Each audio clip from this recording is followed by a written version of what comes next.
Hi friends, last டிசம்பர்ல சென்னையில நடந்த வெள்ளத்தை பத்தி மீடியா தனியா, பிரஸ் தனியா, டிவி சேனல் தனியா, இந்த கட்சி தனியா, அந்த கட்சி தனியான்னு ஒவ்வொருத்தரும் ஒவ்வொரு மாதிரி ஒவ்வொன்னு சொல்லிட்டு இருக்காங்க.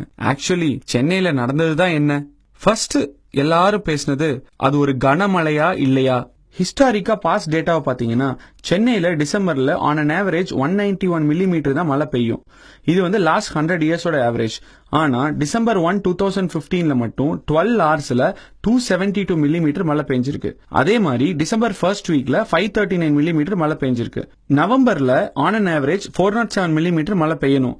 ஆனா கடந்த நவம்பர்ல 1218 மில்லிமீட்டர் மழை பெஞ்சிருக்கு. இதை வச்சு we can clearly conclude இது வந்து ஒரு கனமழை தான் அப்படின்னு. பட் இந்த கனமழை ஏன் வந்துச்சுன்னு இன்னொரு ஸ்டெப் எக்ஸ்ட்ரா போய் பார்ப்போம். பாஸ்ட் செஞ்சுரிஸ்ல பண்ண பொல்யூஷன்னால ஓசோன் லேயர்ல ஒரு ஓட்டை விழுந்தது. அதனால பூமியோட வெப்பம் 0.5 டிகிரில இருந்து 1 டிகிரியா அதிகமாகி கடல் மட்டமும் கூடியிருக்கு. இதனால கடலுக்கு நடுவுல வார்ம் வாட்டரும் கோல்ட் வாட்டரும் மீட் ஆகிற இடத்துல எல் நினோ அப்படிங்கிற ஒரு எஃபெக்ட் உருவாகுது. இதனால பல புயல்கள் நவம்பர்லயும் டிசம்பர்லயும் சென்னையை தாக்குச்சு. இதுதான் சென்னையில வந்த கனமழைக்கான காரணம். ரெண்டாவதா எல்லாரும் பேசினது செம்பரம்பாக்கம் ஏரியை பத்தி.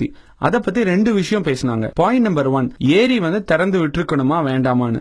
பாயிண்ட் நம்பர் 2, ஏரியை வந்து கரெக்டான டைம்ல திறந்து விடலணும். ஃபர்ஸ்ட் பாயிண்ட், கண்டிப்பா ஏரியை திறந்து விட்டுருக்கணும். ஏரியை திறந்து விடலனா அது உடஞ்சிருந்ததுன்னா அது இருக்கிற மொத்த நீரும் வந்து இந்த சீற்றம் இன்னும் பெருசா இருக்கும். பாயிண்ட் நம்பர் 2, ஏரியை வந்து டிலே பண்ணி திறந்து விட்டாங்கன்னு, which is good. ஏன்னா வெளியே ஆல்ரெடி கனமழை பெய்யறங்காட்டிக்கு இவ்ளோ தண்ணி வந்துட்டு இருக்கப்போ ஏரியோட தண்ணியை எவ்வளோக்கு எவ்வளோ டிலே பண்ணி திறந்து விடுறோமோ அவ்வளோக்கு அவ்வளோ நல்லது. சீக்கிரமா திறந்து விட்டா அந்த தண்ணியும் வந்து வெளியே இருக்கிற தண்ணி கூட சேர்ந்து ஒரு மிகப்பெரிய வெள்ளமா மாறுறதுக்கான வாய்ப்பு இருக்கு. இன்னொரு முக்கியமான மித் என்னன்னா, செம்பரம்பாக்க ஏரியை திறந்து விட்டங்காட்டிக்கு தான் அடையாறுல கரை புரண்டு வெள்ளம் ஓடுச்சு அப்படின்னு. அது இல்ல. ஏன்னா 1979ல செம்பரம்பாக்க ஏரியை ஒரு தடவை திறந்து விட்டுருக்காங்க. அப்ப இந்த மாதிரி எந்த வெள்ளமும் வரல. ஏன்னா செம்பரம்பாக்க ஏரியிலிருந்து எப்பயுமே 29,000 கட அடி தண்ணி தான் வெளிவரும். இந்த தடவையும் அவ்வளவு தண்ணி தான் வெளியே வந்துச்சு. ஆனா அடையாறுல வந்த தண்ணியோ 1,00,000 கன அடி தண்ணி. இதுக்கு காரணம் முழுக்க முழுக்க மழை தான். சொல்லாம கொள்ளாம செம்பரம்பாக்கம் ஏரியை திறந்து விட்டாங்க மற்றும் சரியான நேரத்துல சிஎம் கையெழுத்து போடல அப்படின்னு சொல்ற வதந்தி எல்லாம் உண்மை இல்ல. செம்பரம்பாக்கம் ஏரியில பெஞ்ச மழை, இன்ஃப்ளோ, அவுட்ஃப்ளோ, இந்த எல்லா டீடைல்ஸையும் இங்க இருக்கிற கிராஃபையும் டேபிளை பாத்தீங்கன்னா உங்களுக்கு புரியும். இன்னொரு இன்ட்ரெஸ்டிங்கான டேட்டா என்னன்னா, நம்ம தமிழ்நாட்டிலேயே மிகப்பெரிய டேம் மேட்டூர் டேம் தான். அதோட கெப்பாசிட்டி 90 டிஎம்சி. செம்பரம்பாக்கம் ஏரியோட கெப்பாசிட்டி 3.6 டிஎம்சி. நம்ம செம்பரம்பாக்கத்திலிருந்து வெளிவந்த மொத்த தண்ணியோட அளவை எடுத்திருந்தா நம்மளோட மேட்டூர் டேம்ல 30% நம்ம ஃபில் பண்ணிருக்கலாம்.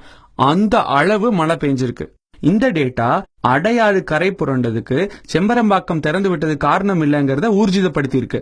சென்னைக்கு இவ்வளவு பாதிப்பு ஏற்பட்டதுக்கு என்னங்க காரணம்? நில அபகரிப்பு, ரியல் எஸ்டேட் மாஃபியா, அக்ரிகல்ச்சர் லேண்ட்லயும் ஏரிகள்லயும் அபார்ட்மெண்ட், கமர்ஷியல் காம்ப்ளெக்ஸஸ் கட்டுறதுக்கு பர்மிஷன் கொடுத்ததா ப்ராப்ளம். ரெண்டாவது, ஆறுகள் ஓடும் வழியில அங்கங்க குடிசை போட்டு என்க்ரோச்மெண்ட்ஸ் கிரியேட் பண்ணுது. இந்த ரெண்டு விஷயத்துக்குமே பர்மிஷன் கொடுத்தது 2006ல இருந்து 2011 வரைக்கும் இருந்த டிஎம்கே கவர்மெண்ட் தான். உதாரணத்துக்கு நம்ம வேளச்சேரி எடுத்துக்கலாம். 2005ல வேளச்சேரி எப்படி இருந்ததுன்னு பாருங்க.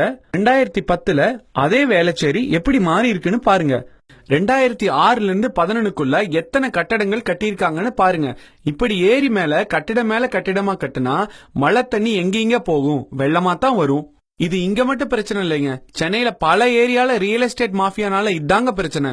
சென்னையில வந்த மாதிரி மகாராஷ்டிராவில 2005ல இந்த மாதிரி ஒரு ஃபிளட் வந்தப்போ 1100 பேர் இறந்துட்டாங்க. அது மட்டும் இல்லாம தொற்று நோய் பயங்கரமா பரவுச்சு. 10 நாளுக்கு இயல்பு வாழ்க்கை பாதிக்கப்பட்டது.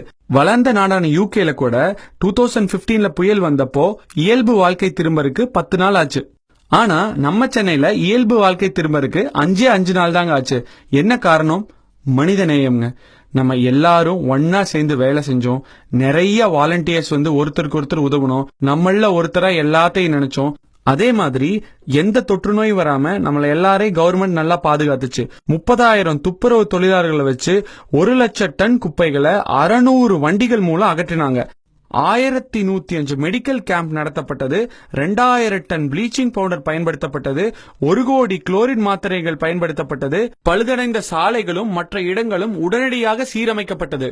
எந்தவித சுகாதார பிரச்சனையும் வராம நடவடிக்கை எடுத்ததால மத்திய அரசு குழுவினால பாராட்டையும் பெற்றது.